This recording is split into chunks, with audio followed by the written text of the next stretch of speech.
Hello friends, एक बार फिर से स्वागत है आप सभी का हमारे इस वीडियो में। आज हम लोग बात करने वाले हैं उत्तर प्रदेश पुलिस भर्ती परीक्षा में रीजनिंग को किस तरीके से डील किया जाए और रीजनिंग में अच्छा स्कोर कैसे किया जाए। आप सभी को पता है कि उत्तर प्रदेश पुलिस की जो भर्ती परीक्षा है इसमें 55 क्वेश्चन आते हैं और उस 55 क्वेश्चन को हम लोग अगर डील कर ले गए, उसमें बढ़िया स्कोर कर ले गए तो जाहिर सी बात है कि हम अच्छा नंबर ले आएंगे और सिलेक्शन में काफ़ी मददगार होने वाला है रीजनिंग। और रीजनिंग एक स्कोरिंग सब्जेक्ट है, हम पहले भी बता चुके हैं। तो आज हम लोग बात करेंगे रीजनिंग के बारे में, रीजनिंग को किस तरीके से पढ़ा जाए और रीजनिंग में अच्छा नंबर कैसे लाया जाए, क्या स्ट्रेटजी होनी चाहिए, क्या उसकी रणनीति होनी चाहिए, तो उसके बारे में हम लोग बात करने वाले हैं।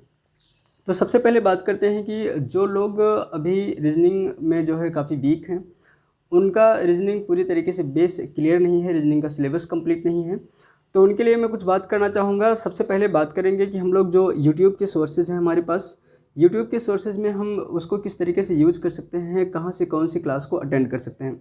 तो अभी फ़िलहाल जो भी चल रहे हैं और यूट्यूब पे क्लासेस, उनमें अगर बात करें तो सबसे बड़े प्लेटफॉर्म की बात करते हैं तो एक है रोजगार विद अंकित और दूसरा है एग्जामपुर। और इन दोनों की बात करें, इन दोनों में सबसे बेस्ट कौन होगा, कहाँ से पढ़ना ज़्यादा सही होगा, तो अगर रोजगार विद अंकित की बात करें तो इस टाइम पे वहाँ पे जो है राहुल सर क्लास ले रहे हैं। और एग्जामपुर पे पहले प्रीति मैम पढ़ाती थी, लेकिन अभी कुछ दिनों से उनकी क्लास नहीं चल रही है, प्रीति मैम की जगह कोई नए टीचर आए हैं।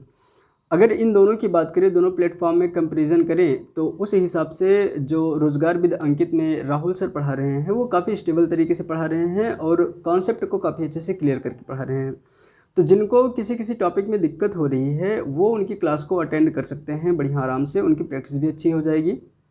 लेकिन जिन लोगों का एग्ज़ाम बढ़िया से तैयार हो चुका है, उन्होंने सिलेबस को अच्छे से कंप्लीट कर लिया है, उनको क्या करना है, उन्हें करना यह है कि कुछ टॉपिक्स हैं रीजनिंग में जहाँ पर बहुत ही ज़्यादा फोकस करने की ज़रूरत है।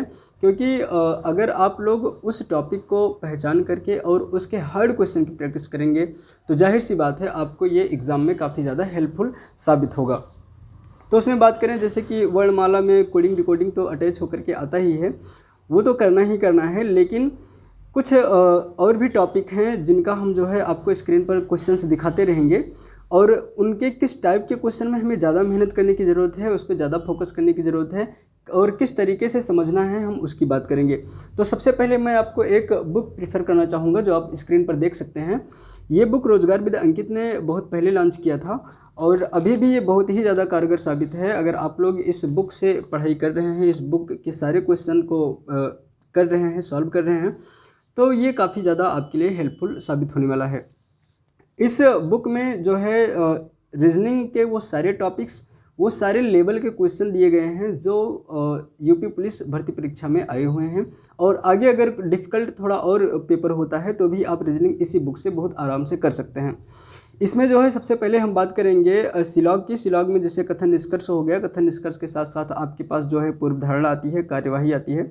इसमें अगर हम लोग बात करें तो सबसे ज़्यादा जो कन्फ्यूज़न में डालता है वो है पूर्व धारणा। कथन दे दिया गया, उसके साथ पूर्व धारणा दे दी गई और फिर जो है पूछ लिया जाएगा कौन सी पूर्व धारणा उसमें निहित है और कौन सी निहित नहीं है, कथन एक ज़्यादा मजबूत है, कथन दो ज़्यादा मजबूत है। इस तरीके से क्वेश्चन दे दिया जाता है और हम लोग बहुत ही ज़्यादा कन्फ्यूज होते हैं। तो ये जो पूर्व धारणा वाले क्वेश्चन हैं इनको जो है ज़्यादा से ज़्यादा आप लोग प्रैक्टिस करिए। बुक में बहुत सारे क्वेश्चन हैं इसके। और उसके बाद दे दिया जाता है कथन और कार्यवाही। कथन और कार्यवाही में जो है बहुत ही ज़्यादा कन्फ्यूजन होता है। अगर आप लोग जो है उसकी प्रैक्टिस करेंगे तो उसके सारे कॉन्सेप्ट और सारे लॉजिक क्लियर होते चले जाएंगे। ये हो गई हमारी जो है कथन पूर्व धारणा, कथन निष्कर्ष और कथन कार्यवाही की बात। एक है आंकड़ों की अपर्याप्तता। आंकड़ों की अपर्याप्तता मैंने पहले भी बताया, ये क्वेश्चंस ऐसे होते हैं जहाँ पर अच्छे अच्छे पढ़ने वाले बच्चे जो है फेल हो जा रहे हैं इसको सॉल्व करने में, क्योंकि उसका लॉजिक ही कुछ अलग है। पूछता कुछ और है, लास्ट में बस ये कह देगा कि जो है बताइए आंकड़ों कौन सा आंकड़ा पर्याप्त है, कथन एक पर्याप्त है या कथन दो पर्याप्त है, एक साथ दोनों पर्याप्त हैं या दोनों में से कोई एक अपर्याप्त है। तो इस तरीके के कन्फ्यूजन में डालता है। तो आप लोग क्वेश्चन देख सकते हैं स्क्रीन पे। आंकड़ों की अपर्याप्तता के जो क्वेश्चंस हैं इनको भी आप लोग बढ़िया से प्रैक्टिस करिए और ज़्यादा से ज़्यादा क्वेश्चन इसकी जो है प्रैक्टिस करिए ताकि जो कुछ कन्फ्यूजन रहे वो सब क्लियर हो जाए। आगे बात करेंगे रैंकिंग की, जिसमें क्रम व्यवस्था और बैठक व्यवस्था दोनों हैं।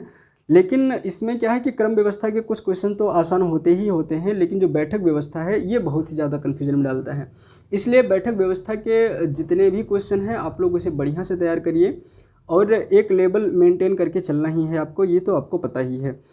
ब्लड रिलेशन, जो रक्त संबंध है, रक्त संबंध के क्वेश्चन भी अब उत्तर प्रदेश पुलिस में इस तरीके से आने वाले हैं, जो हम लोग एक कहते हैं कि वो अपर लेवल के क्वेश्चन होते हैं, जिसमें ए और बी के बीच में प्लस लगा दिया जाएगा, ए और बी के बीच में माइनस लगा दिया जाएगा, और उस प्लस माइनस गुणा और भाग का जो साइन है उस चिन्ह से हमको पहचानना होता है कि किसके साथ कौन सा रिलेशन है। तो इसलिए आप इस तरीके के क्वेश्चंस को ज़्यादा से ज़्यादा करिए। जो टॉपिक हम लोग बता दे रहे हैं, इस टॉपिक पे ज़्यादा से ज़्यादा मेहनत करने की ज़रूरत है, इसीलिए इस टॉपिक को जो है स्पेशली बताया जा रहा है।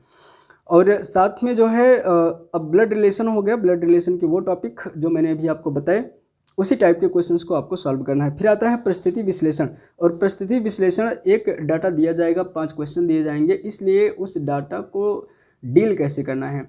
जो उस डाटा को डील कर ले गया, जिसको एक बार में वो डेटा याद हो गया, या एक टेबल बना करके उसने टेबल फॉर्म में उसको शॉर्ट फॉर्म में लिख लिया एक रफ पेज पे, चाहे एग्ज़ाम के टाइम पे चाहे प्रैक्टिस के टाइम पे, तो वही एक तरीका ही है कि आप पहले शॉर्ट टेबल बना लीजिए, फिर उसके बाद जो भी उसके ऊपर क्वेश्चन आए हुए हैं तो फिर आप वो फिर से डेटा को मत पढ़िए क्वेश्चन पेपर में, उस टेबल से आप लोग देखिए जो आपने शॉर्ट टेबल बनाया है उस कंडीशन को पढ़ करके, तो वहाँ पर कंडीशन दे दी जाएंगी और आपके ऊपर जो है उसी डेटा के ऊपर 5 क्वेश्चन दिए जाएंगे।